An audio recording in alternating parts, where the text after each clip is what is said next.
turn this on. We'll call the meeting to order. And Donna, would you please take roll? Roll call for House Revenue, Representative Brown, Present. Representative Campbell, Excused. Representative Lean, Here. Representative Lucas, Present. Representative Riggins, excused, Representative Storer. Here. Representative Stivar, Present. Representative Worf, Here. Chairman Locke. Present. We have 7 present. We have a quorum. Okay, very good. Thank you, everyone, for coming this morning. This is House Revenue Committee, and we're going to be hearing 2 bills today. The first one will be Senate File 153, engrossed residential real property taxable value, and the second one is Senate File 61, engrossed pollution control property tax exemption applicability. And we will start off, I won't get into the decorum issue. I think everybody here is probably seasoned veterans, and I appreciate, again, everyone being here for these 2 bills today.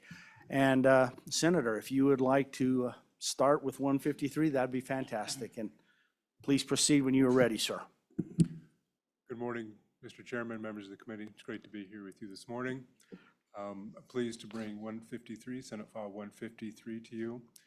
I think probably it's best to set the stage of why 153 in my mind is necessary.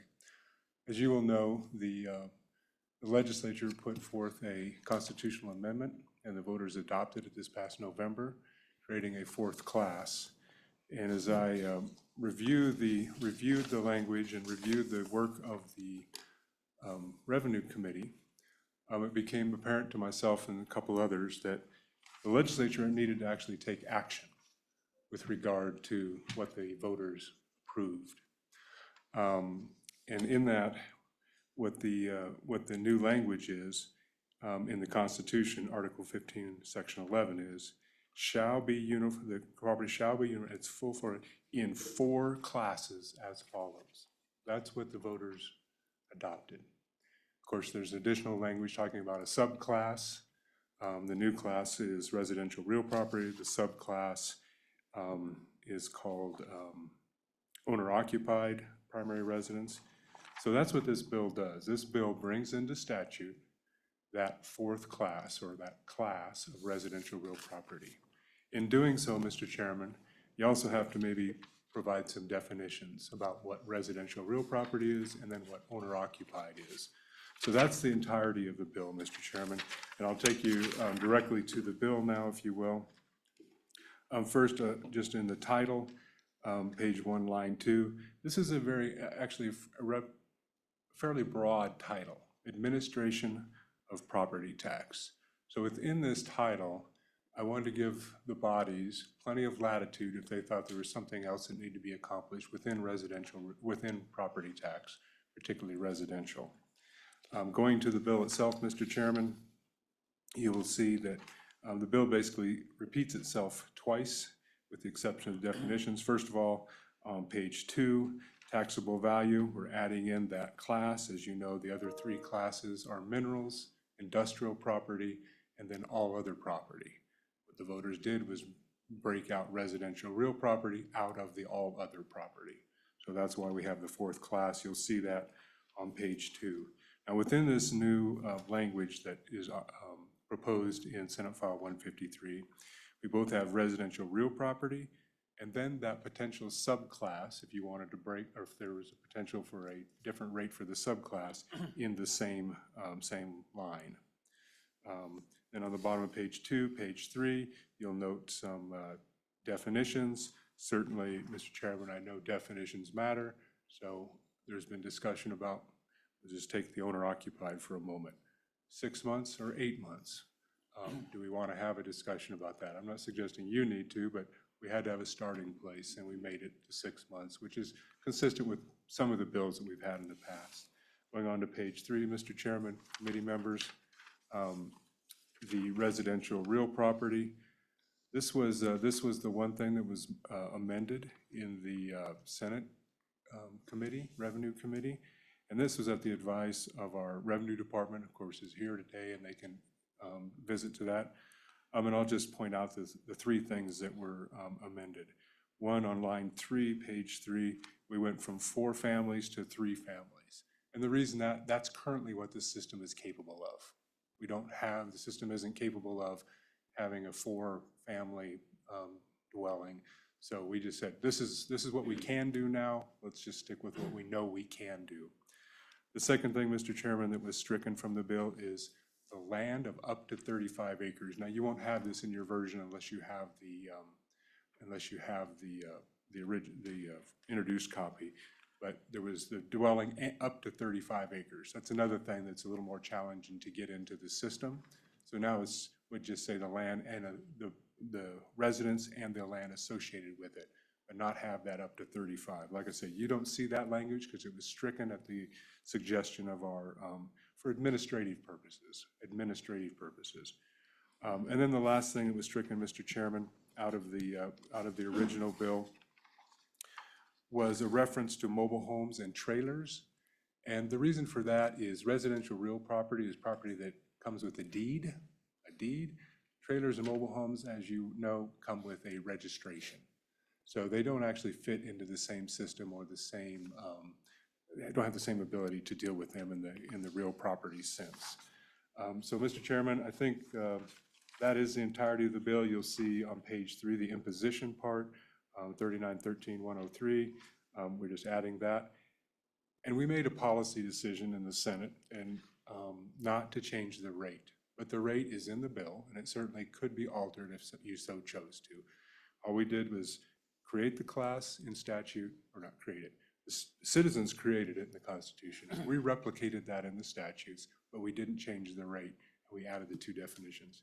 Mr. Chairman, the other thing we did is make it effective immediately. You'll see that, and it could be applicable. Obviously, it's applicable to 2025 because citizens said it was applicable as soon as they passed the constitutional amendment. Mr. Chairman, just a little more background. As you know, there's been a lot of discussion about property tax. And the voters have said we want another tool, another lever that could be adjusted. Right now, we have assessed value. The legislature has dealt with that in a couple ways. We had a property cap, the 4% property cap bill, that's on assessed value. So you can't go above that 4%. We have exemptions that we're talking about. You have another bill in front of your body now. You've sent some bills to us that talk about the assessed value. Then you talk about the rate. That's what this bill is. So it's a math problem, right? It's assessed value times the rate times the levy.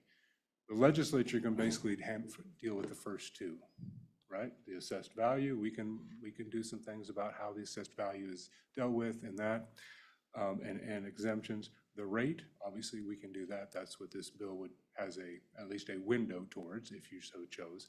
The levy is, of course, the local government.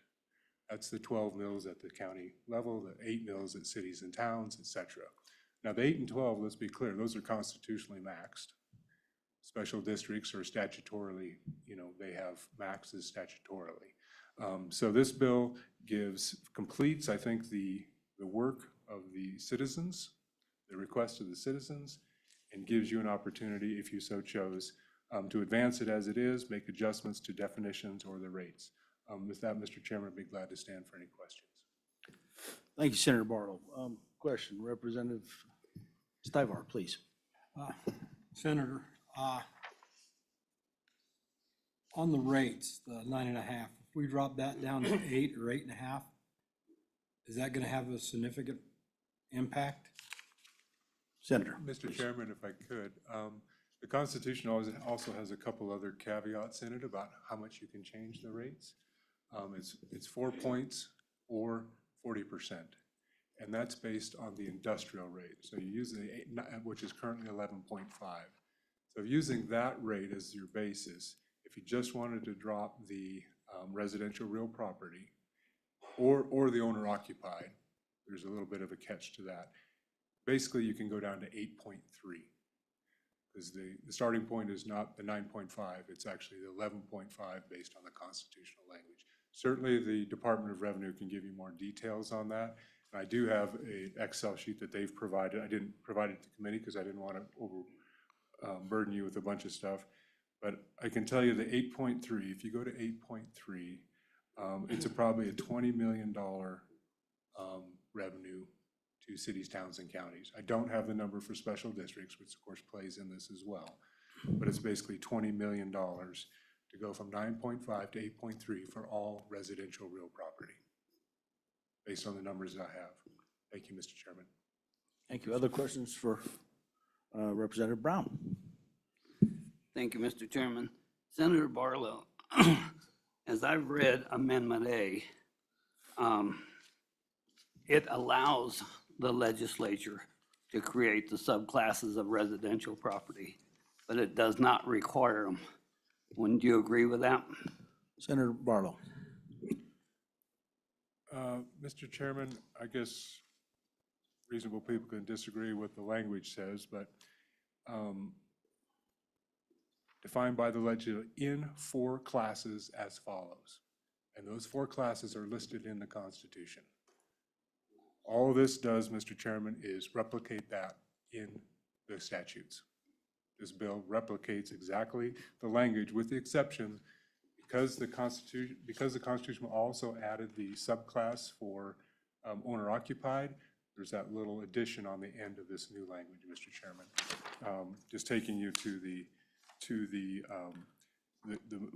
what the citizens adopted was page 2, line 10, residential real property, period. And then later on in that same amendment, they added the owner-occupied. I just put it on the same line instead of breaking it out to a separate place. Thank you, Mr. Chairman. Representative Brown. Thank you, Mr. Chairman. However, Senator Barlow, wouldn't you agree that it does not require the legislature to create those subclasses? Senator Barlow. Mr. Chairman, I heard the question the first time. I answered it. I believe that we do have an obligation.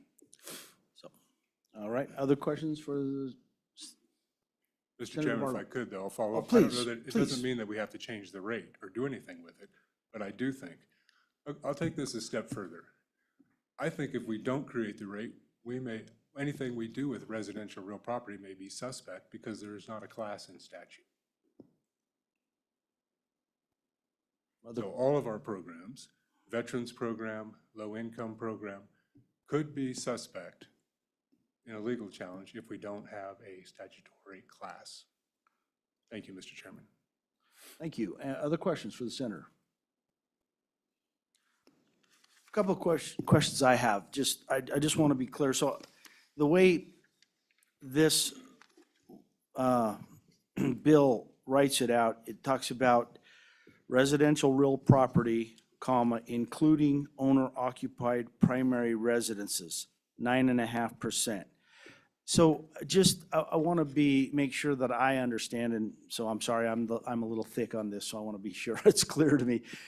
When we put the percentage in this case, so 9.5%, the way this is written, it sounds like it is for residential real property and owner-occupied. How is this the right way to word this inclusion in our statute to give the option of the subclass? I'm just trying to make sure that wording-wise, we have, and maybe this is a question back to you, Senator, making sure I understand. The way I read when I look at the Constitution and the way I read the amendment, the way it kind of came through, I got the impression that maybe we should have residential real property as its own class and then have the subclass of owner occupied. And I just wanted to make sure that the way we're implementing it, we believe. So maybe I should say this different because I want your opinion on this because you've probably dug much deeper than I. Could we apply the 9.5 to all residential real property? And then separately apply or say, no, we would rather have the 9.5% to residential real property and owner occupied. I'm just trying to understand how we would implement that type of deviation. And so your thoughts are much appreciated. Thank you. Thank you very much, Mr. Chairman. So I would say that certainly it can be drafted in different ways. The current drafting basically took residential real property got broken out of all other property. So it came out of the class, it's just below, if you look on page 2 of your bill, lines 14 through 17. Residential came out of that class, right? And it's at 9.5. And then obviously we've talked about it, the constitutional amendment allows that, or creates that class, i.e. residential real, and then the opportunity for a subclass. Now, that doesn't mean to the representative Brown, doesn't mean you have to do anything with the subclass differently than you do with the other one, but you could. The legislature could have a different rate for both the residential real property and the subclass. So as it's currently drafted, Mr. Chairman, I made no policy decision about changing the rate. I only established residential real property and the opportunity for a subclass of owner occupied. Now, I don't think it's about three words and a different number, and you can change it about 5 different, well, at least 3 different ways. You can leave them all together like they are. You can have one rate for residential and a different rate for owner occupied, or you could do the opposite if you chose to. So I think the options are all there. Certainly, the verbiage can be adjusted to whatever the will of the committee would be. Thank you, Mr. Chairman. Thank you. Other questions for Representative Worf? Thank you, Mr. Chairman. And, excuse me, I was looking at this on page 2, on line 21, where it says resides for not less than 6 months of the applicable tax year.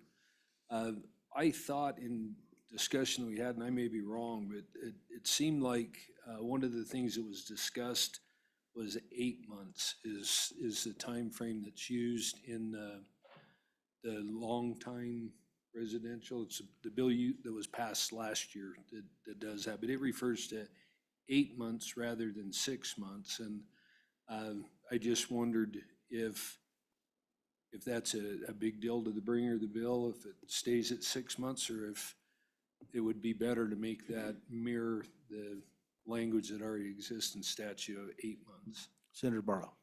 Thank you, Mr. Chairman. 6 months is a starting place, just like maybe 8 months is for other folks on different bills. Because some of the other bills are actually exemptions, I think you can handle them maybe a little differently. 6 months, I mean, it could be 8 months, it could be, pick a number that feels comfortable policy-wise, right? I don't think it has to be consistent with other exemptions, including the long-term. I don't think those have to be the same. I mean, it'd be nicer if they were the same, because then people, when they attest, they're attesting to one number. But I don't know that it's critical what that number is. I would say that I think most people, at least the way I look at it is, they look at, you know, how do folks that travel out of state or live part of the year out of the state, how are they considered residents of those other states? You live in some states over 6 months, guess what? You're paying income tax and now you're a resident. That's why 6 months makes more sense to me. But if 8 months is more appropriate for, you know, for other purposes, I certainly don't find that objectionable. Thank you, Mr. Chairman. Thank you, Senator. Representative Worf. Mr. Chairman, the reason I asked that is because obviously 6 months, if you're here 6 months, you could be 6 months in another state. And so you could actually qualify as being in both places for the year. And I didn't know how important that was, that we captured the fact that they're either a resident here for a period of time, or if that's unimportant. But I just like the idea of having continuity and consistency in statute. That's the only reason I asked, Mr. Chair. Thank you. Again, Senator Barlow. Mr. Chairman, I mean, it's a fair question. It's a fair policy discussion to have of what that is. It's not like anybody's clocking in or out of Wyoming. Let's just be honest about this. This is an attestation. This is trust folks, hopefully, to be honest about where they are. That doesn't mean that if you don't think there's fraud, it doesn't get investigated and you don't deal with it. But it's not like we're clocking in and out. So, Mr. Chairman, thank you. Thank you. Other questions? Senator, thank you so much for Thank you very much. presenting. I Chairman. appreciate that. Mr. Chairman, I have a group of students, 4-H students from across the state coming at 9 o'clock. So I will stay as long as I can, stand for any questions, but thank you for your time and attention. Thank you so much, sir. Appreciate it. that. And Department, would you like to speak? Again, thank you for coming and presenting.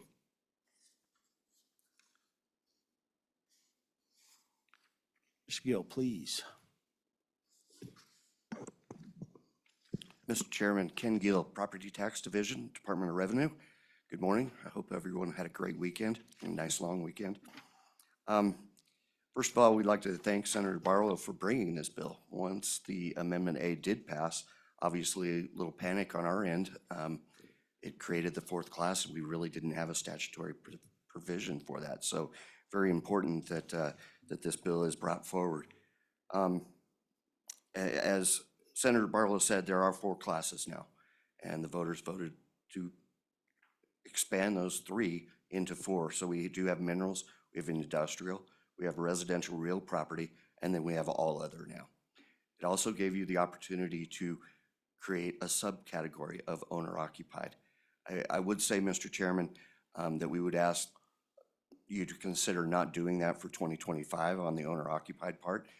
We're about a month away from sending assessment schedules statewide, and that would be a collection of about 175,000 applications. And what a terrible place to be in if the word doesn't get out that you need to apply for that to show that you do occupy that residence and miss out on a different rate of assessment, possibly a lower rate, just due to not informing the assessor that you do live in that primary residence. So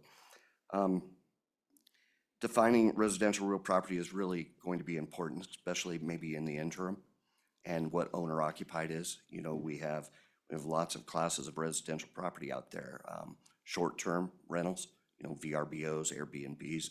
We have income producing properties that are residential, that are rentals. So it'll be very interesting and very important to discuss this during the interim. This bill now, as it stands, matches the State Board of Equalization's abstract codes. So what's an abstract code? Every structure, every acre of land, every personal property asset, they all have an abstract code assigned to them. What does that abstract code do in the CAMA system? It actually gives you the level of assessment as defined by statutes and by the Constitution. So if we are to change that rate that was spoke to earlier, I think Representative Stivar spoke to it, to 8.3, that does fit the Constitution currently. So, and we can do that for 2025 on residential real property. Where it would be hard to implement for this year would be the owner occupied piece. Should you, Mr. Chairman, lower the owner occupied different than the residential real property. I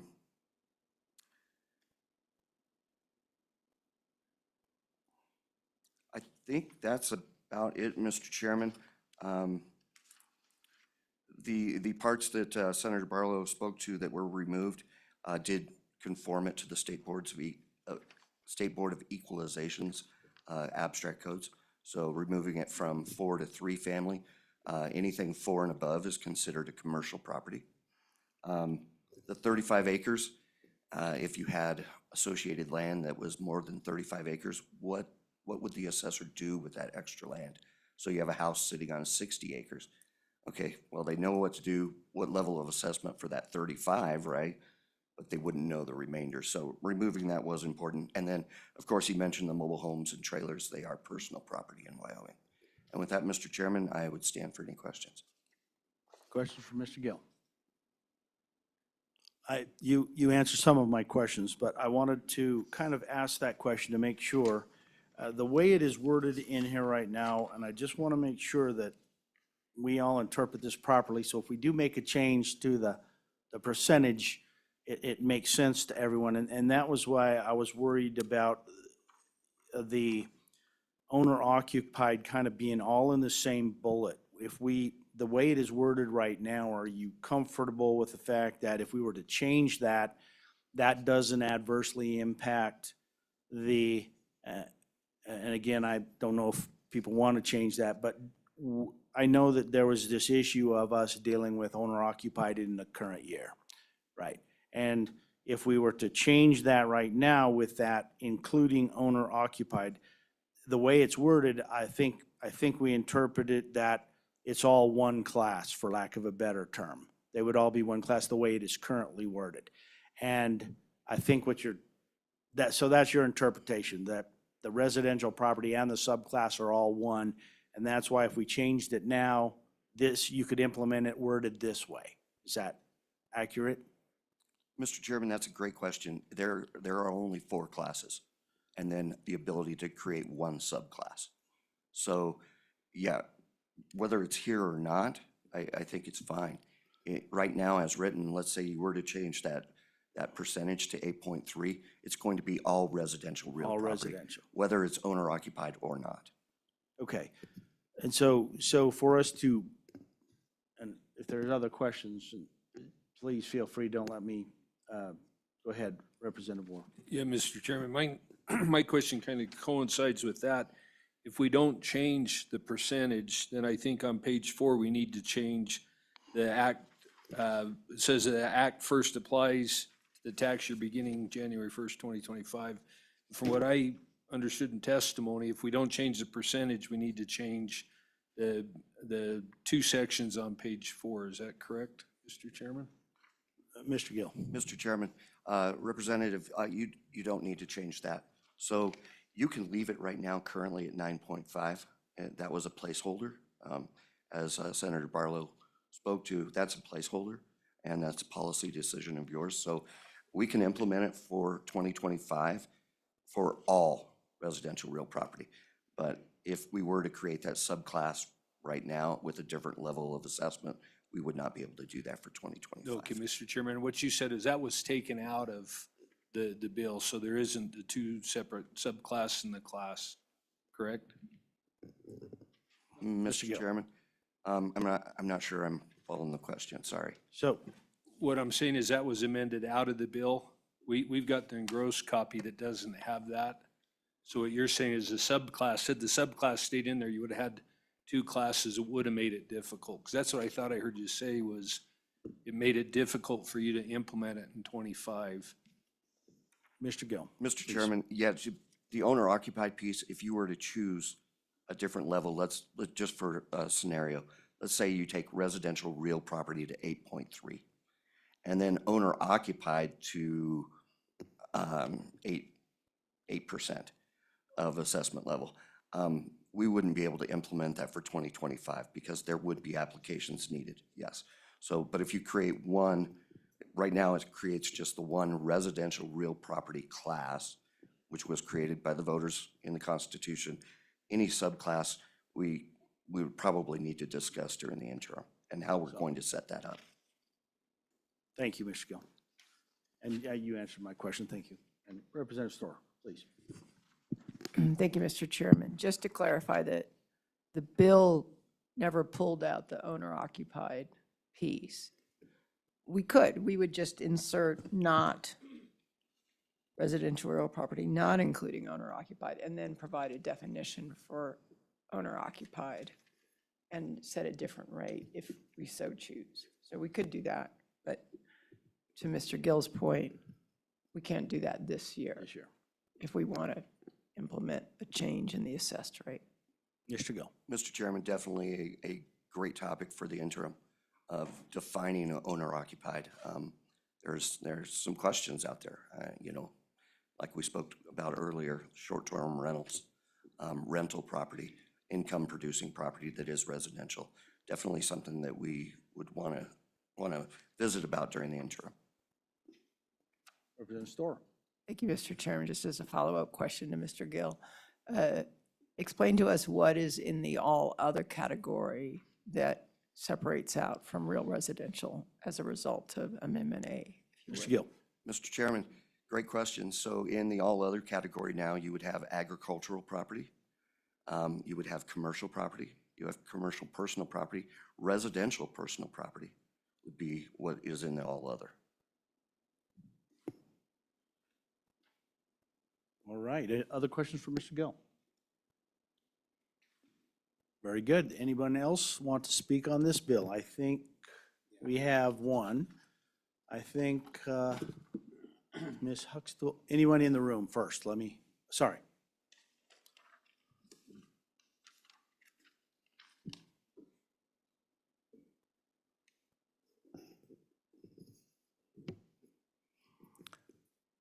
Thank you, Majority Leader, for being here today. Good morning, Please Chairman, proceed, sir. committee members, good morning to you all. I rise in support of this bill. Members of the committee, we are trying to come up with a solution for high property taxes. And we're dealing with a lot of different bills and a lot of different solutions. And it seems like all of the different solutions have fur or problems with them. We're essentially trying to put a Band-Aid on something. I see this bill as more of a long-term solution that will not have problems with constitutionality because it's already been approved by the voters. And I believe that it sets up a pathway for us to be able to continue to provide relief further down the road for our owner-occupied residential structures. So that the proposed amendment that I have further defines owner-occupied primary residence as what we've done in other legislation this year. What it does is it pulls from existing statute the definitions that's already in statute. So what I propose and offer to the committee is deleting some of the lines on line 20 on page 2, 21, and 22, and inserting some verbiage. So it would read, owner-occupied primary residence means residential real property that is occupied for not less than time specified for occupancy of a primary residence as provided in statute in the applicable tax year, and that is it is for 8 months. It's already in statute. And then a person, I grabbed this from Senate File 69, what we've put in there. So, and that is an exemption in 69. So you need to strike out that claiming an exemption under this paragraph. I'm sorry for that error that I put in this, but a person shall not be required to occupy a single-family residential structure for not less than the time specified for occupancy of a primary residence as defined in the applicable tax year if the person is an active duty member of the armed forces who is deployed outside the state. And this protects our active duty members so that they don't have to meet that 8-month time frame to be able to get that lower rates for owner-occupied primary residences. But I also would encourage you to think about setting up a subcategory for owner-occupied primary residences, because that's where we're trying to target. We're not trying to help those or target property tax relief for commercial ventures that, you know, Airbnb or rentals. We're primarily trying to help those people that want to stay in their own home. And that's why I would encourage the committee to think about setting up a subcategory where we can lower that rate for them. Now, do we go to an interim topic? I would rather do it now. Now, if you don't do it now, when do you want to do this? Now is a good time. Let's go forward with this and let the body debate and weigh the merits of doing something now. Now, could we do something this year? From what we've heard from the department, it would have to be for all residential real property this year, but maybe next year we can make it effective for single occupied residential structures. So with that, Mr. Chairman, thank you for the time that you've allowed me to testify, and I stand for any questions. Questions for Representative Heiner? Representative Storr. Thank you, Mr. Chairman. Perhaps a question for the department. Only I noticed I had seen the definition for, that has the 8 months for the exemption in 3911-105A, but when I look at the statute online, it appears to be paragraph 45, not 44, and I just wanted to get some confirmation. Representative Heiner. Mr. Chairman, the department has all those books on their chairs over there. So I'm not going to try to answer that when they have that readily available. Other questions for Representative Heiner? So in this particular case, you're basically looking to do two things, and let me just make sure I understand clearly, and I don't want to cut anybody else off. So the two things you're trying to do is reference an existing statute where the time, that 8 months is included. The second thing is protection of the military component of this. That's roughly what this amendment is trying to do. Mr. Chairman, that is exactly what I'm trying to Okay. do. As we focus on occupied residential structure, I would like to strengthen that definition a little bit to include military protection for those that are on active duty, and also make it 8 months so you can't claim dual residency in one state and then get the benefit in this state. Okay. Very good. Thank you. Any other questions for Representative Heiner?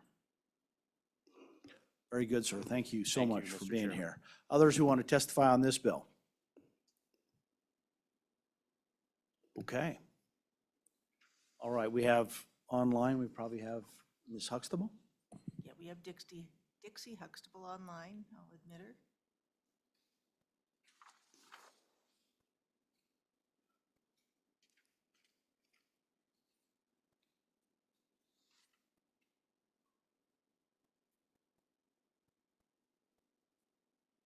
Morning, Mr. Chairman.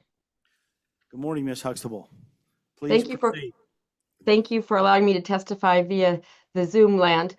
Dixie Huxtable, Converse County Assessor.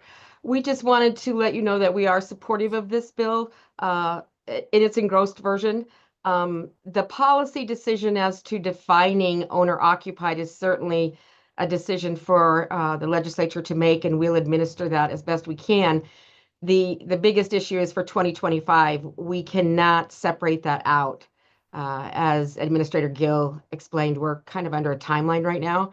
So as long as you leave the residential real property, including whatever the definition is for owner occupied at the same level, whatever that assessment rate shall be, we can administer it this year. We can certainly address it for a future year if you want to separate those into different percentages. But for this year, we just need the residential real property, including the owner occupied, to be at the same rate. And with that, we would stand for any questions. Any questions for Ms. Huxtable? Is my mic on? Any questions? Ms. Huxtable, thank you so much for your testimony. I appreciate that. All right, other questions? So I have a question more than anything, just for the department and the wording of this. I know there's in the conversation on not, the key is not, do we break out the subclass now or later? Although you mentioned that maybe an interim conversation is a healthier one in that topic. But really the key is not to make them separate, not to separate them in terms of the percentage. That's really the key in the short term, right? Has the department had this conversation with LSO, gone through this and said, what does this look like if we break it out? Is that something you can speak to a little bit? Sure. Thank you, Director. Mr. Chairman, Brenda Hinson, Director of the Department of Revenue. Perhaps when we look at the current bill and where these definitions are located, so on page 2, we are in 3911-101 definitions, and that is where the legislature defines the level of assessment for each of the constitutional classes. So that's why you'll see taxable value means a percent of the fair market value of the property in a particular class as follows. And then so A is the minerals, B that you don't see is the industrial classification, C, residential real property, including owner occupied. Could that be separated? It could, under a subclass of C. And then of course D, the all other property. But this is just definitions. So what I'm saying is that you can leave it just as it is currently. Now, when we turn to page 3, when we look at imposition, 3913-103, the basis of the tax, this is where we're just saying the taxable value is. So here again, you could just put residential real property, period, and then you could say owner occupied primary residential property, as a subcategory there. If in the future you anticipate that those are going to be two separate percentages, it doesn't have to be done now. I understand the urgency of trying to define what this owner-occupied class is. But I think that there's also an urgency related to a much broader discussion about what residential is. Because keeping in mind, if you have a different level of assessment on residential than you do on the all other category, which I anticipate is what the voters of Wyoming thought was going to happen when they created a new class, that there would be a different level of assessment. That's where really I think that it's going to take a much more thoughtful process than what could perhaps be accomplished this session. So, questions for the director? So my question is this, and this is a question more than anything of kicking the can, and how does it affect us? So if we kick the can down the road, we have the potential, and this is just, you have the best feel for how this gets implemented, and we're not trying to implement it in such a way that makes it impossible to do in the short term. But my concern is, if we say, oh, we're kicking it to the interim, then what happens is we show up next year and we can't implement owner-occupied. I'm not saying we would, but that's an option. That's another year. An option is potentially removed from our plate. And your thoughts on that? I may be interpreting this wrong, but I would like to understand what you're thinking on that. Mr. Chairman, that's an excellent question, and I certainly understand where perhaps if your intent is to even the bill as written allows us to do what we're going to have to do anyway, because the Constitution has changed and we've still got to get assessment schedules out, and the bill as written accomplishes that. If you intend to have the discussion during this session about the owner-occupied being at a different level of assessment, then perhaps it does need to be a subclass of residential real property so that you have that ability. Right now, you've just got 1% of both. Right. The way this is worded.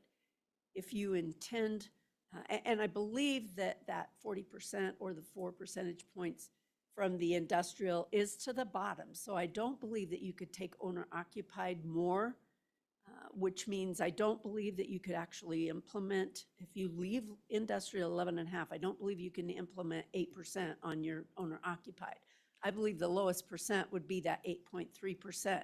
But should you decide that for 2026, and you want to put it in legislation now, that residential real property shall be at 9% and owner-occupied will be at 8.3%, then you probably need to split that out now and then debate what those percentages should be for 2026. So you're laying the groundwork, and I think LSO staff would support that as far as language. All you're doing is putting underneath C in both of these statutes a subclass that says owner-occupied primary residence. The level of assessment can be the same at 9.5 for 2025. It's just that you've created an opportunity for that discussion this year so that we could implement in 2026. Does that answer your question? I think so, but I'm going to ask it just to be clear. So if we want to do this in 26, because I know that we've even sort of done some amendments to bills that said in 26 we're going to start down this path. But if we wanted to implement owner-occupied in some way, it would be better if we split it out in the statute now, understanding that on the initial implementation, we don't want them to be different percentages. But still, it would behoove us to split it out, because if I understand correctly, that starts the machine of making sure we've got that capability to deal with the owner-occupied specific rule. Does that make sense, Director? Mr. Chairman, It does, from my perspective. So the constitutional change does say that this legislature can create a subclass if desired. If it is the legislature's intent that a subclass is desired for owner-occupied, perhaps we just put it in there, and then we state in 2025, the levels are the same, so there's no concern. But if you want to put a different level of assessment for 2026 tax year, if you do that in statute now, then county assessors, we can all start that process of figuring out, you may even want to put, the department will promulgate rules on what that process is going to look like for property owners to notify a county assessor that it is owner occupied as defined by what's on the bottom of line 2 and perhaps as you're going to amend it. I think this bill was really intending to just keep everything status quo with the thought process that this would be a very important interim topic. But if you want to move forward sooner, I think your concept is well worth considering. Okay, thank you. That helps. I just wanted to make sure I understood what we thought we needed to do to make sure we gave the right tools, depending on what the policy of the body and all of and that. So, okay, that is helpful for me. Other questions for the director? Okay. Mr. Chairman, I know Yes, ma'am. another topic that has come up is, it seems that there's always this comparison with the People's Initiative. And just to clarify that the People's Initiative is only owner occupied. People's Initiative does not cover anything other than owner occupied. So just if that was a question that anyone had. No. Thank you. Thank you for that clarification, actually. Appreciate that. All right, anyone else to speak on this bill? All right. Then we'll close. Oh, yeah, we already handled Ms. Huxtable. Okay, I thought maybe I missed that one. Okay. So we'll close public comment. Body, what's your pleasure with the bill? Move the bill. All right, moved by Vice Chair Stivar and Representative Lean. Seconded. All right. Any amendments? And it's a small enough bill, I'll let you jump in on there since it's only 3 or 4 pages, but.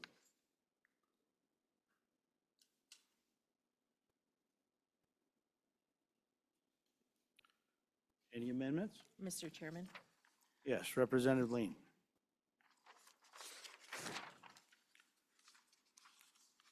I move that we amend the rate from 9.5% to 8.3 on page 2, lines 11 and 12, page 3, line 20, and page 3, line 23.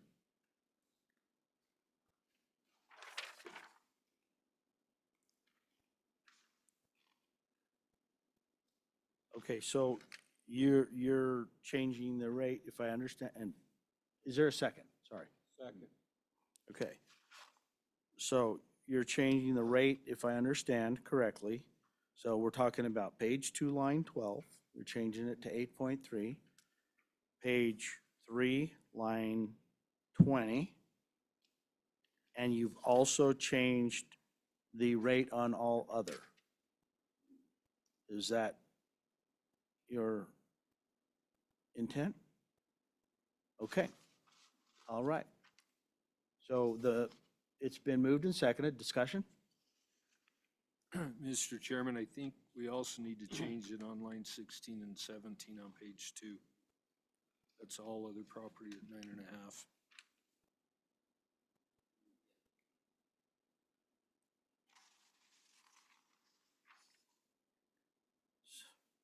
Is that a friendly? Mr. Chairman, yes. Amendment? I will not do line 23, so that can be a separate discussion, and leave 9.5 on line 3, or page 3, line 20, 19 and 20 and page. Sorry, I'm gathering my thoughts here. So your amendment really is line 12 on 2 2, and line 20 on 3. yes, Okay, just so and the other ones who can was the be in. second on that amendment? Is that acceptable, Representative Stivar? So it's just the new category is the only change that's been made? Yeah, leave it at the 9.5 at all of the property. Mhm. Yeah. Is that a that's- friendly, since you seconded, are you okay seconding that? Okay, very good. So discussion on the amendment, further discussion? Okay. All in favor of the amendment, please say aye. Aye. Opposed? Okay. Okay. All right. It has been passed. So that has been changed. Any other amendments? Mr. Chairman, I would move that we accept the minor amendments. Okay. Let me look at that a little bit, and you have a copy of that, Donna, so let me just look at this again and make sure I have.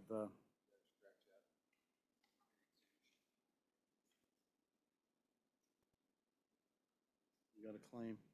And did you capture his comment?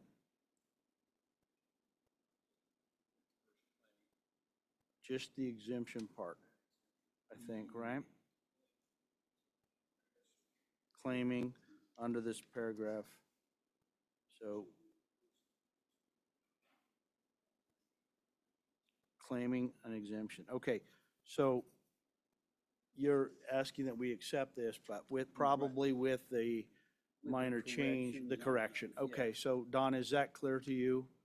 Can What- you repeat what the change So is? if I understand it correctly, the change that was made, would be made to what was handed out was down in the, where it talks about this amendment, this paragraph shall then read as follows. And you would strike out after, kind of in the middle, is that the second sentence? Second sentence, after a person, you would strike claiming an exemption. Do you see that? And then, what's that? And then, what would you strike? A person, I see. So you would strike under this paragraph also. Is that right? Just to clarify, we would strike, the sentence starts with a person, we would strike claiming an exemption under this paragraph. The sentence would continue, shall not be required to occupy a single-family residential structure for not less than a time specified. And it would continue on. So the language we're striking is claiming an exemption under this paragraph. That is my understanding, but I'm reading that to make sure that that makes sense.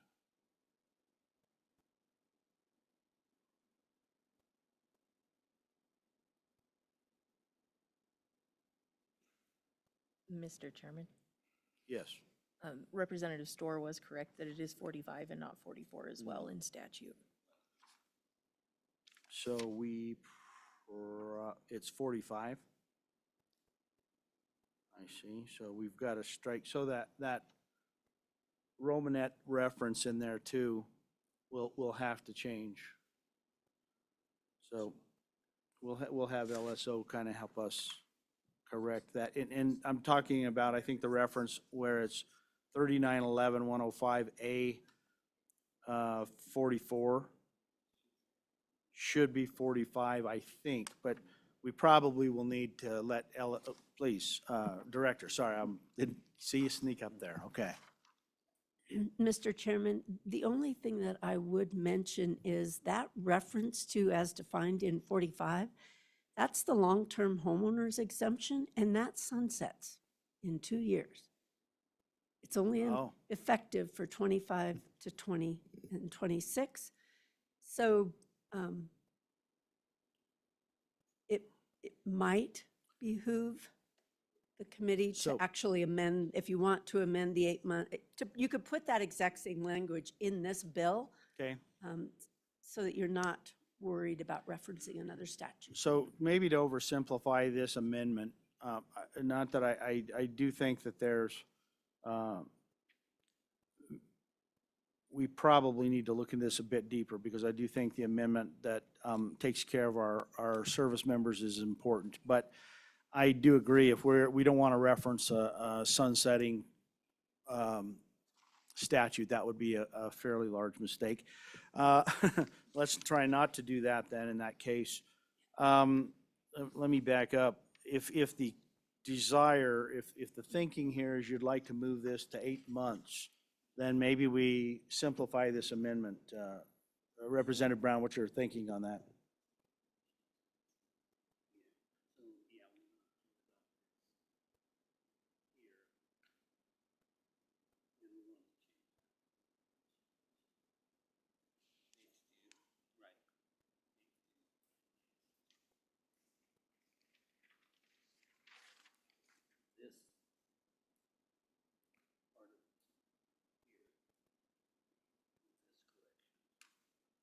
So you would like to amend it to from, okay, so you want to insert that language. I see. Okay, yeah, that would be, see here.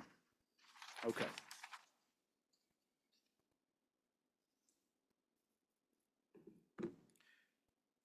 Representative Storer. Thank you, Mr. Chairman. I think we can maybe do this as a conceptual rather than the language, just because, right, the language that was proposed in the bill for paragraph 19 in the definitions talks about an owner, and that resides not less than, and if we want to change that to 8 months, we could just do that. And then adjust the language in Representative Heiner's amendment to speak to the owner rather than the person is a little bit, because it's about the person qualifying for the exemption in that language, as Director Henson said. But what we're really talking about here is that the owner is residing in the, and we can still figure it out. It's just maybe a little bit of Yep. wordsmithing to just say that the owner then, if in the military, would be exempt from that requirement, essentially. Sure. Mr. Director, Chairman, please. Representative Storer, keeping in mind that the language on the bottom of page 2 is in definitions. Senator. So I think that's a really good place to put that, is in the definitions. Because you could, whether it's an exemption, you could actually reference this definition throughout Title 39, if that's your desire, to make it uniform in that anytime we're talking about owner-occupied, it's defined here, in my mind. So just to be clear then, you're just talking about changing the current 6 months to 8 months, if that's what we want to do, and then we just reference that across the statute if we want. Is that accurate? That is accurate, Mr. Chairman, and I believe that if you wanted to add the language related to the active duty military, you could put it here as well. Would, You just have to wordsmith it. And I unfortunately have not seen the Heiner amendment. so maybe what we should do, I don't know how you feel about this, but maybe what we should do is we can make, if you want to make the amendment, the 8-month amendment here, maybe what we should do is get LSO support for an amendment. If this hits the floor, does that make sense to people? Is that acceptable? That would simplify this. I do think it's worth making sure we put it in there, but I think at this point, maybe some LSO support to get it clean and right would be healthier, if that's acceptable. Is that okay, Representative? Okay, so what you're saying is, go ahead and accept this part of the amendment here, or do you want Well- to do and leave this part out for now? That's what I'm asking you, and if you're okay with it, and I think maybe the oversimplification is, we literally just changed this number here in the statute. And that may be the case. So is But that, let's take this for now and amend this portion of it. well, I believe that this, we won't actually take this. We would achieve the concept of this by changing this 6 to 8, I believe. Does that make sense? Yeah, I understand. For the what you're second saying. Yes, piece. I'm thinking about this, yeah. No, Yes, it's okay. yeah, yeah, So that I would- don't that wanna would be- tell that you would how be to fine. amend. I do believe that we need to go with the 8 month. So, if we want to Okay, do that, we'll leave the rest out for now. so then Just change this. just change the 6 to to 8. 8. Okay, sir. so go ahead. So you go ahead and move your amendment. Yes, I move that amendment. Any, Change that to 8. any seconds? Seconded by Representative Lean. All right, any discussion on the move from 6 to 8?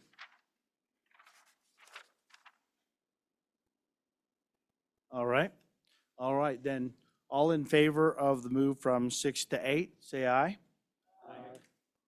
All opposed? I'm probably the no. Okay. All right.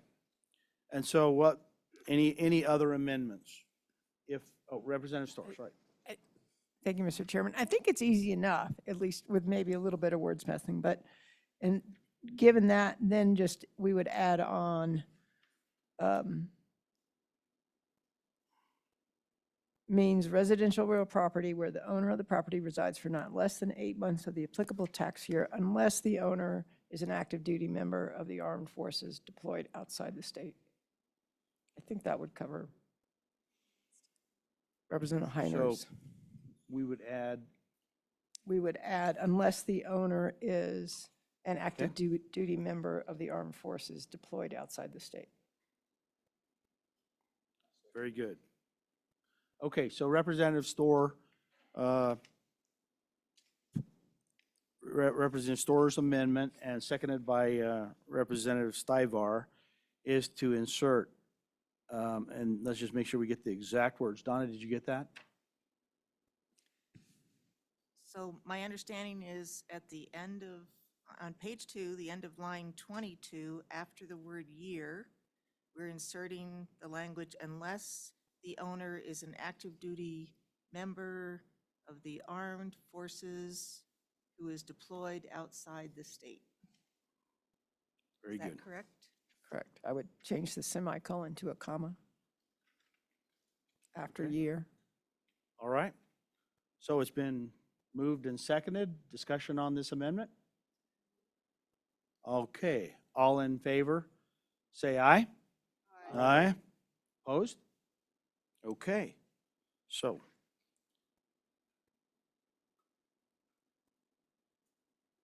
All right, so any other amendments? Okay. Seeing none, discussion on the bill.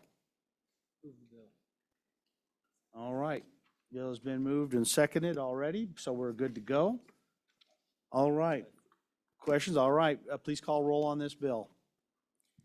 So this is a roll call vote on Senate File 153 as amended, residential real property taxable value. Representative Brown? Aye. Representative Campbell? Aye. Representative Lean? Aye. Representative Lucas? Aye. Representative Riggins excused. Representative Storer? Aye. Representative Stivar? Aye. Representative Worf? Aye. Chairman Locke? Aye. We have 8 aye and 1 excused. All right.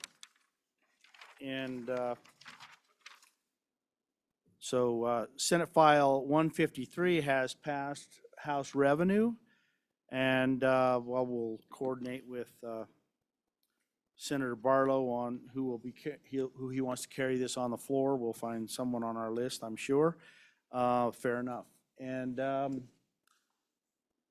we will, one of the things I will say on this, that I know there was another amendment considered. We can talk about whether that's something we want to do on the floor or not. But, all right, fair enough. We'll move on to the next bill. Senator, please. And I will apologize up front, Senator. I may have to step out because they've got me on the hook in another meeting that I may have to go present a bill. So if I run away, I'm not trying to dodge your bill. Well, thank you very much, Mr. Chairman. Hopefully it won't take as long as your last bill. Mr. Chairman, my name's Cale Case. I'm a senator from Lander, and I bring to you Senate File 61, Pollution Control Property Tax Exemption Applicability. And I did send some materials to committee. I hope you received that. This is a bill that deals with a tax exemption for pollution control equipment. Traditionally, it's applied when something like a power plant, for example, were to add an upgrade to its equipment to meet new pollution control requirements. So it might be something like scrubbers or electrostatic precipitators or different things that equipment that might be installed on an existing tax-paying plant to control pollution. The exemption is actually not in the revenue statute. If you look, it's in our environmental quality statute. That's where it comes from. And it just exempts all of pollution control equipment. The problem is, Mr. Chairman, is that we now have the possibility that single-purpose plants will come to Wyoming, and they're what we call, they remove CO2 from the air in a direct air capture kind of mode. So they're being constructed for the sole purpose of removing CO2 from the air and sequestering that CO2. This is a different animal than having an existing power plant that we've had for years, and they do an upgrade that costs $40 million, and they qualify for an exemption on that. When you have a plant whose sole purpose is pollution control, and I'll use air quotes for the pollution control, because we're not all going to agree about whether that's a pollution or not, but under the tax law, the entirety of the plant could potentially qualify for the tax exemption and not pay any property taxes. Yet these plants might be very large. In some mock-ups, they are as big as oil refineries. We're kind of a series of these things that take CO2 out of the air, capture it, and then put it in, sequester the CO2. So we're talking about giant impacts on local governments and, potentially roads, schools, construction, just the entirety of large impacts on local governments, but yet no tax revenue to accompany that, at least no property tax revenue. So that is the purpose of the bill. The bill was designed to start out by just saying, well, anything to do with carbon dioxide shouldn't qualify. But industry brought forward a sensible alternative, and we adopted it in the committee on the other side. And the industry had said, my computer went to sleep, it always does. I suppose you were all asleep too because of me.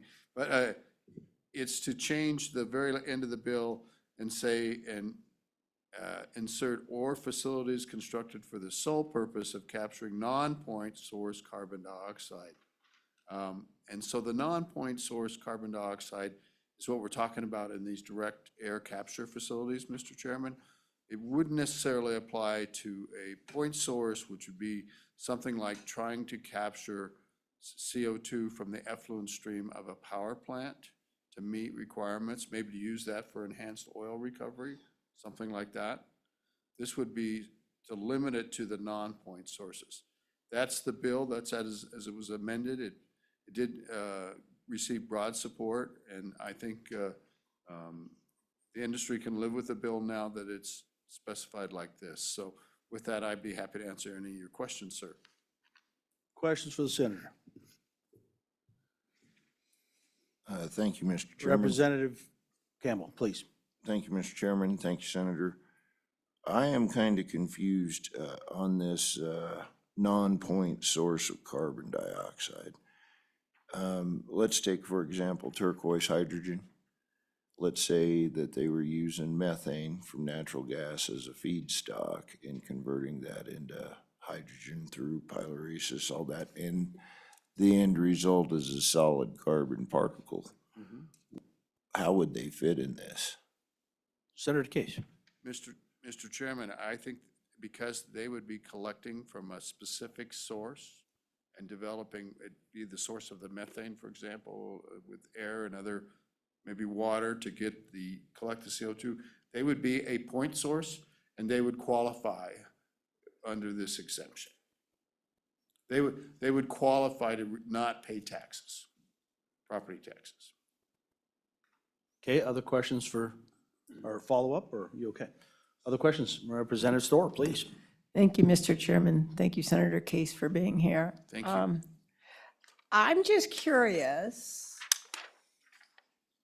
So I was not in the legislature when we initially wrote these statutes. So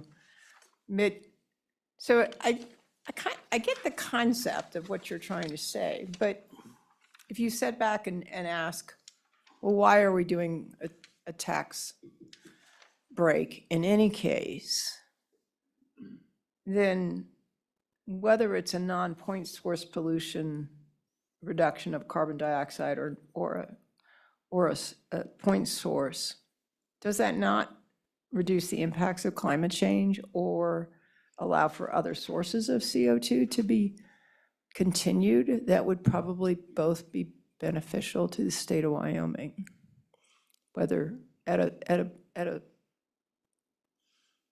a facility or just for direct air capture. Senator Case. Mr. Chairman, I'm not entirely sure that I understand the question. I apologize for that.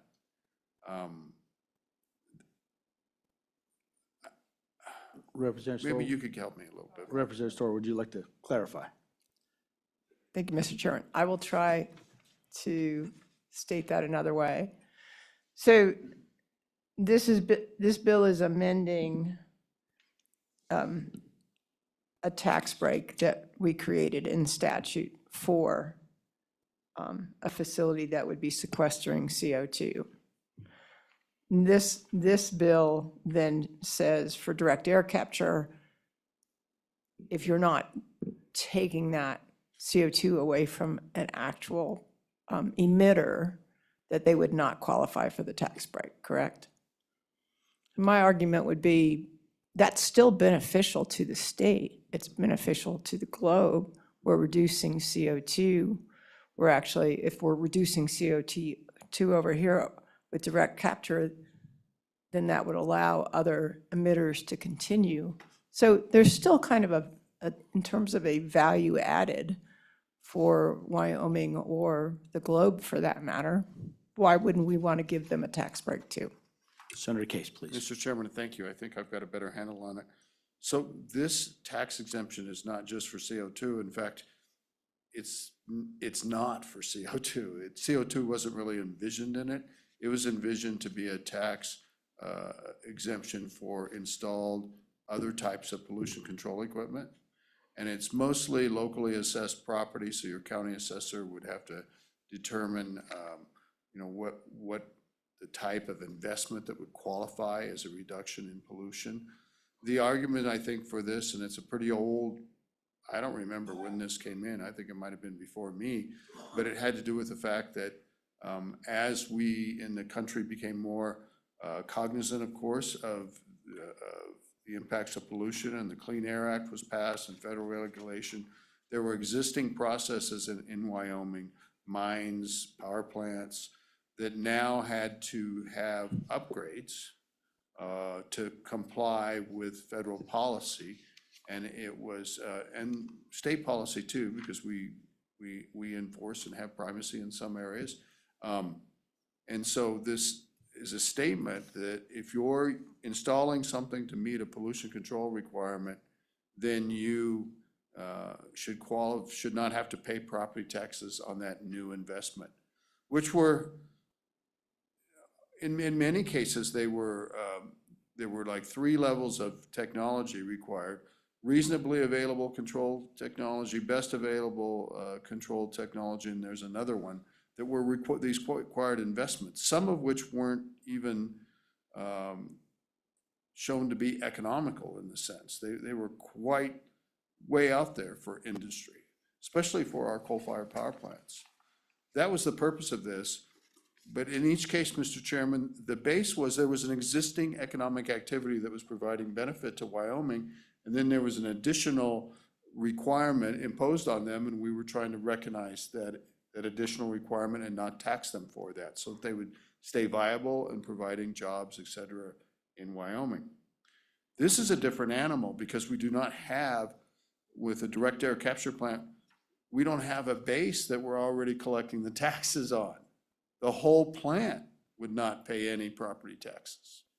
And even though we may want to do what we can to combat CO2 and benefit the planet, we're also doing this at great cost because if these plants don't pay any property taxes, then they impose great strain on our local resources and require government expenditures and local government expenditures to satisfy their needs, such as roads, such as schools, et cetera, et cetera.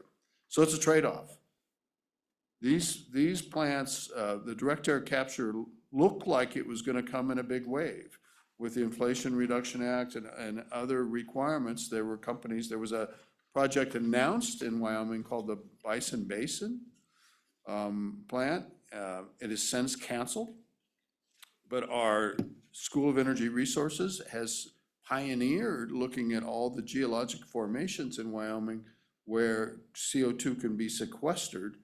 And we have substantial ability to do that, permanently sequester, which would collaborate with one of these plants and provide lots of economic activity, but under this statute, also no taxes whatsoever. So I just don't think that's the right way to go. I agree with the good representative that there are benefits to the planet and the world, but I don't think we should take 100% of the brunt of that. I think we need to get our taxes so that our local governments can function well. Other questions for Representative Wolf? Thank you, Mr. Chairman.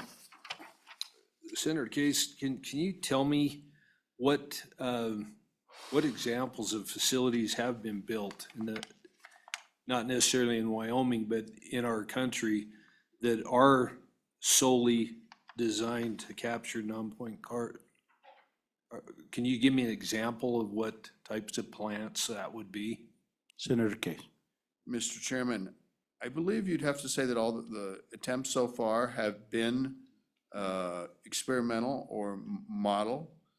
I sent you a link to an article of a plant that is commercial now and is available, and it's scalable modular plant.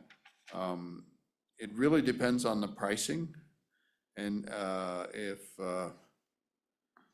it's more expensive to collect CO2 this way than it is other ways. And I'm not sure it's ever gonna pan out. Let me just say that. But so far, there are pilot plants. Some in the audience may know others. There's been one in a pretty significant plant in Texas that is currently operating. And I'll get you some more information on those plants. I believe a couple were mentioned in the articles I did send you. And thank you for Chairman. that. Yeah, I do appreciate you sending those because that was helpful for me. I was reviewing that last night and it was very helpful. So I'd ask everybody, please look at your email. I know you had a long weekend, but Yeah. the senator sent some great data for us. Great. Other questions? Representative Campbell. Thank you, Mr. Chairman. Thank you, Senator. Can you kind of guide me a little bit? I need a little bit more clarity on the point versus non-point source carbon, because, and a little follow-up kind of deal. Are these people are still getting, not only are we looking at making them tax exempt, but they would still be acquiring carbon credits through all of this, would they not? Or Senator Case, sorry. Thank you, Mr. Chairman. It's okay. Yeah, in fact, that's basically the business model there's a credit for CO2, there's the ability to trade the CO2, and so there are some incentives that have led pretty large oil and gas concerns to pursue this technology. And, you know, there's always the issue too, some folks want to use it for enhanced oil recovery, so it's not permanent sequestration. Others don't. There's kind of almost those are fighting words for some people that think you shouldn't sequester CO2 by enhanced oil recovery. But indeed, the majors are involved in this, and there are great benefits that the accountants can find through the tax laws. All right, other questions for Senator Case? And thank you for the explanation. I think Thank you, it was sir. very helpful to understand that a little bit better, as for those of us who did not understand it very well. But Well, thank you. Thank Thank you you. very much, sir, and all of you. And others who want to speak on this bill? Please fill the seats, come up, speak. Thank you for all for being here, by the way. I do appreciate everyone being here for this. Good morning, Mr. Chairman, Mr. members of the Obermuller, committee. please. Welcome back. Pete Obermuller, President of Petroleum Association of Wyoming. Mr. Chairman, so the introduced bill, my association opposed, but the engrossed version, with the amendment attached by the Senate, moves us to neutral, neither for nor against. But I do want to just offer a couple of clarifications just on how it would work. So in your bill, starting on line 12 through 16 on page 2, what that paragraph does, those sentences there are an exemption to the exemption. So there's the exemption before that, all those lines before that is for essentially bolt-on pollution control equipment like Senator Case was talking about. And the idea there has been longstanding is that, and the reason why it's an exemption on property tax is, property tax is based on assessing value to the property and then taxing that value. Required pollution control equipment from an economic standpoint, Representative Storer, doesn't add value. So that's why it was exempt from property tax. Now there's other values we could debate about, but not economic value. So that bolt-on pollution control equipment was exempt from property tax. Then in lines 12 through 16 is an exemption to exemption. And one of those exemptions that's in current statute is, but what if it does provide economic value? Well, then you don't get the property tax exemption. So, Mr. Chairman, in the case of a bolt-on CO2 capture on a coal-fired utility, if that coal-fired utility chose to send that CO2 to EOR, that has economic value and so would no longer qualify for this exemption currently, if it has economic value to it. Does that make sense, Mr. Chairman? And then we add what the bill does is adds another exemption to the exemption that says, even if there's no economic value from your capture in a direct air capture scenario, you're capturing it from the air. That's what non-point source is. You can't determine where it came from. Collect from the air, you put it in either to EOR or in sequestration. You're not going to get the exemption one way or the other, precisely because it's a standalone industrial facility like you might see, off of I-80 in the western part of the state that's processing soda ash or any of that kind of thing. Does that make sense? So functionally, that's how it would work. It adds non-point source collection of carbon dioxide to the in the category of exemption to the exemption. Okay, I think we're getting there, so. Yeah, maybe that is why I was originally confused, but no, that makes sense. So the point is, you're having a bolt-on, I'm gonna oversimplify, and don't let me cut off others who have questions, but the point is that, let's say you have to bolt on a scrubber, you're not making any money on that, and that was what the original exemption was for. Correct. Right? That's correct, Mr. Chairman. And if it's something that you're gonna bolt on, and oh, by the way, you can generate revenue from it, it is actually not exempt. That's That correct. is not exempt even in the current statute. Right. And in this particular case, this is just making sure that these non-point source facilities, I guess they would even not be exempt if they were able to do this from revenue. Is that right? But this is just clarifying. That's correct, Mr. Is Chairman. that how you read this? Okay. Yeah, that's Very correct. good. And just on the non-point source, Representative Campbell, again, I think Senator Case answered that correctly, but there is that other exemption of, in the case of hydrogen or how you're going to use the CO2 as an end product. If you can use it as, like it says on line 19, marketable byproducts, you're still going to pay tax on that because there's value to it. Gotcha. under original statute. If there's no value to it, you're just complying with federal or state obligations for pollution control. There's no value to that economically, so you qualify for the exemption. Okay, so this brings clarity, just clarity to this statute. Okay. Very good. Other questions for Mr. Obermueller? All right. Please, sir. Mr. Chairman, Rennie McKay, President of the Wyoming Business Alliance. And as we represent private interests from across the state, from those who produce power and those who purchase power in Wyoming, we were in a similar situation to the Petroleum Association of opposing this bill as it came in.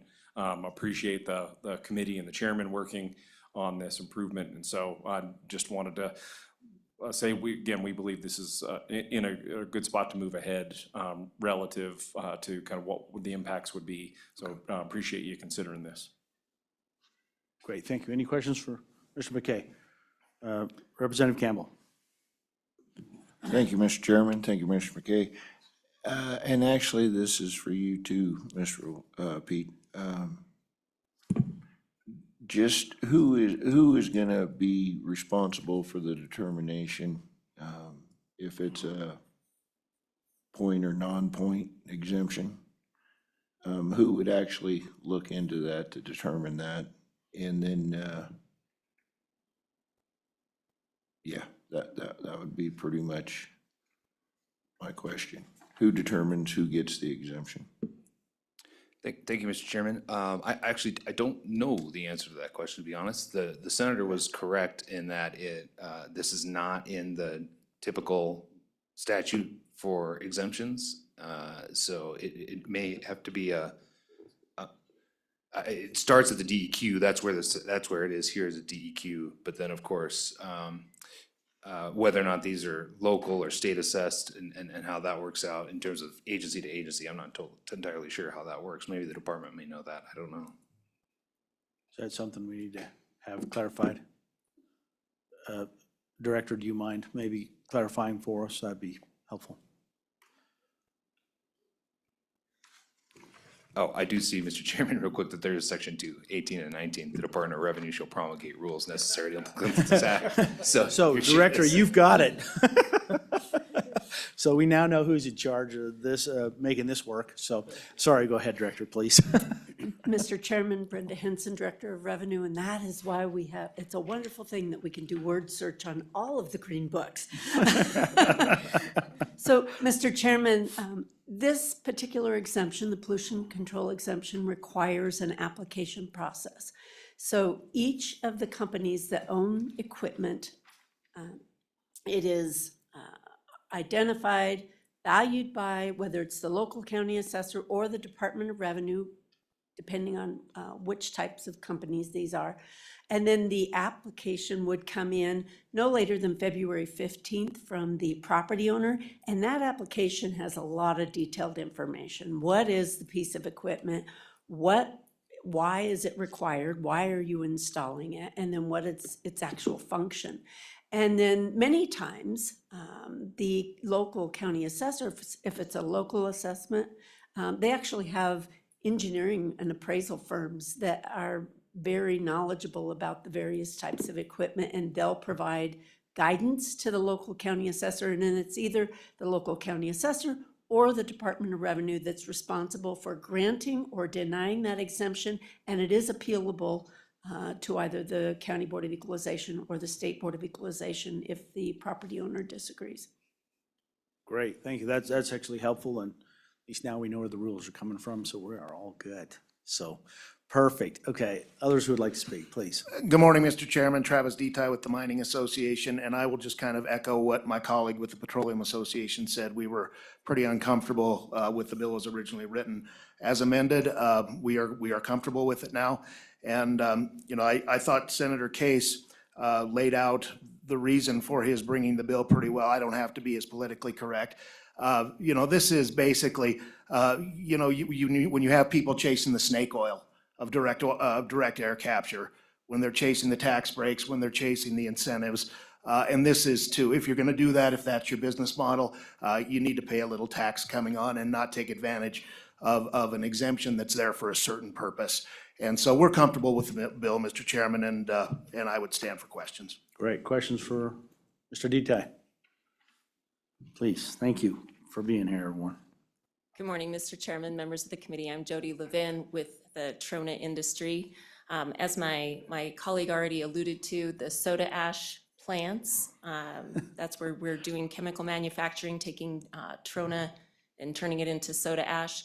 We have to get Title V air permits for compliance with the Clean Air Act. So as drafted, this bill was an enormous concern because they are having to install that equipment to capture pollution.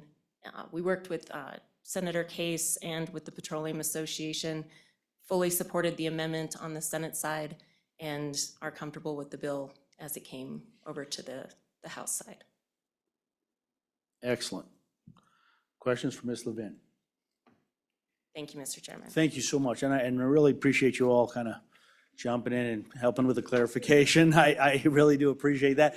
And thank you for the clarification from the department. Let's make sure we all know how this is going to get handled, but, all right. Anyone else to speak on this bill? Senate File 61, I believe. All right. Okay. If not, we'll close public comment. Committee, your pleasure on the bill. All right. Representative Lean moved the bill and Representative Campbell is a second. Okay, any amendments? All right. Seeing none, how about further discussion on the bill? Seeing none, let's please call the roll. This is a roll call vote on Senate File 61, Pollution Control Property Tax Exemption Applicability. Representative Brown? No. Representative Campbell? Aye. Repeat, please. Aye. Thank you. Representative Lean? Aye. Representative Lucas? No. Representative Riggins excused. Representative Storer? Aye. Representative Stivar? Aye. Representative Wharf? No. Chairman Locke? Aye. We have 5 aye, 3 no, and 1 excused. Mr. Chairman?